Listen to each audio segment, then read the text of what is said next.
ಕತ್ತೆ ಬಾಲ ಕುದುರೆ ಜುಟ್ಟು, ಕತ್ತೆ ಬಾಲ ಕುದುರೆ ಜುಟ್ಟು. ಇವೇ ತೋರಿಸ್ತಾನಲ್ಲ ಅಜಿತ, ದರ್ಶನನ್ ಕಾರ್ ಹೋತು, ಕಾರ್ ನಂಬರ್ ತೋರ್ಸ್ಯಾನ ಅವನು. ಅಂತ ಮಾಡೆಲ್ ಕಾರ್ ಎಷ್ಟಿರೋದಿಲ್ರಿ. ದರ್ಶನನ್ ಕೆಂಪು ಕಾರ್ ಹೋತು ಅಂತ ಹೇಳ್ತಾರ. ಅದು ಪ್ರೊಡಕ್ಷನ್ ಎಷ್ಟು ಕಾರ್ ಇದೆ? ಅದೊಂದೈತೆ ಈ ದೇಶದಾಗ. ದರ್ಶನನ ಕೆಂಪು ಕಾರ್ ಇದೆಯಲ್ಲ ಜೀಪು, ಅದೊಂದೇ ಇದೆಯಾ?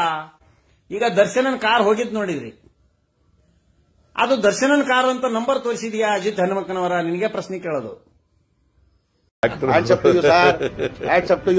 ಯಾರು ಮಾಡಕ್ ಸಾಧ್ಯ ಆಗಲ್ಲ. ಯಾವನ ಇದ್ದಾನಂತಲ್ಲಿ ರಾಜ್ಯದಲ್ಲಿಲ್ಲ, ದೇಶದಲ್ಲಿಲ್ಲ. ಅಜಿತ್ ಹನುಮಕ್ಕನವ್ರ ಅಲ್ಲಿ ಮ್ಯಾಲ ಕುತ್ಕೊಂಡು ನೀನ್ ದೊಡ್ಡ ಮಾಂಡಲಿಕ ಮಾಡಿದಂಗ ಮಾಡ್ತಾನ. ಅಜಿತ್ ಹನುಮಕ್ಕನವರ, ನೀನು ತಿದ್ದಿಕೆಂದು ನೀನು ಏನು ಹೇಳಕ್ ಬರಬೇಡ ಟಿವ್ಯಾಗ. ಆ ಸುವರ್ಣ ಚಾನಲ್ನಾರ ನೀವು ಅಜಿತ್ ಹನುಮಕ್ಕನವ್ರನ್ನ ಬಿಡಿಸಿ ಬೇರೆ ಆಂಕರ್ನ ಹಚ್ಚಲಿಲ್ಲದ್ರ ಮಾತ್ರ ಸುಮ್ಮನೆ ವಿಕೋಪಕ್ಕೆ ಹೋಗ್ತಾ ನೋಡ್ರಿ. ಜನ ಕ್ರೇಜ್ ಆಗಿದ್ದಾರೆ ನಿಮ್ಮ ಮೇಲೆ, ಜನ ಬಹಳ ಇದು ಆಗಿದ್ದಾರೆ, ಕ್ರೇಜ್ ಆಗಿದ್ದಾರೆ. ಎಲ್ಲ ಸಂಜನಾ ಮಂಜನಾ ಅಂತರ್ನೆಲ್ಲ ಹಕ್ಕೆಂದ್ ರುಬ್ಬಿದಾಗ ಜನ ಸುಮ್ಮನಿದ್ರು. ಇಂಥ ಸೆಲೆಬ್ರಿಟಿ ಬಗ್ಗೆ ಹಕ್ಕೆಂದ್ ಏನ್ ಬೇಕಾದ್ನ ಹೇಳ್ಕೊಂತ ಹೋದ್ರ ಅವನ ವೈಯಕ್ತಿಕ ಚರಿತ್ರೆ ಕೇಸ್ ಆಗಿದ್ರ ಬಗ್ಗೆ ಮಾತಾಡ್ರಿ. ಇವನು ವೈಯಕ್ತಿಕ ಏನ್ ಮಾತಾಡ್ತಾನ ಅವನು Ajit Hanumakkanavar? What the mandate casted upon him? ದರ್ಶನನ ವೈಯಕ್ತಿಕ ವಿಚಾರ ಮಾತಾಡಕ ಅವನು ಯಾವನು? ಅವನ್ ಯಾರ್ರಿ? ದರ್ಶನನ ಪರ್ಸನಲ್ ಮಾತಾಡಕ? ಕೇಸಿನ ಬಗ್ಗೆ ಮಾತಾಡಕ? ಕೇಸ್ ಹಾಕಿದೆ, ಅದಾಗಿದೆ, ಇದಾಗಿದೆ, ಗಲ್ ಶಿಕ್ಷೆ ಆಗ್ತದೆ, 2 ಪಟ್ಟು ಗಲ್ ಶಿಕ್ಷೆ ಆಗ್ತಿದೆ, 3 ಪಟ್ಟು ಗಲ್ ಶಿಕ್ಷೆ ಆಗ್ತಿದೆ ಅಂತ ಹೇಳು.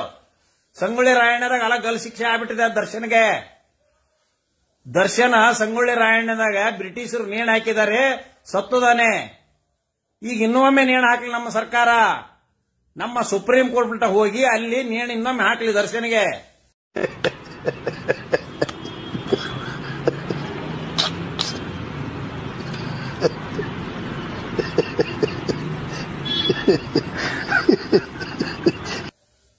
ಅವನು ಈ ದೇಶದ ಸ್ವಾತಂತ್ರ್ಯ ಯೋಧ ಆಗ್ತಾನೆ. ಏನ ಸಾಮಾಜಿಕವಾಗಿ ಏನು ಅತ್ಯಾಚಾರ ಮಾಡಿ, ಏನು ತುಡುಗು ಮಾಡಿ, ಏನು ಯಾವಂದರ ಗಂಟು ಹಾಕಿ, ಏನು ಬೇನಾಮಿ ಆಸ್ತಿ ಮಾಡಿ, ಏನು ಈ ದೇಶದ ದ್ರೋಹ ಮಾಡಿ ಅವನೇನು ಜೈಲಿಗೆ ಹೋಗಿಲ್ಲ. ಈಗ ಯಾರ್ದೋ ಹೆಣ್ಮಗಳಿಗೆ ಕೊಟ್ಟಿದ್ದಾರೆ, ಮತ್ತೆ ಅದು ಅನ್ಯಾಯ ಅಂತ ಹೋಗಿ ನಾವು ಹೊಡೆದಿರಬೇಕು.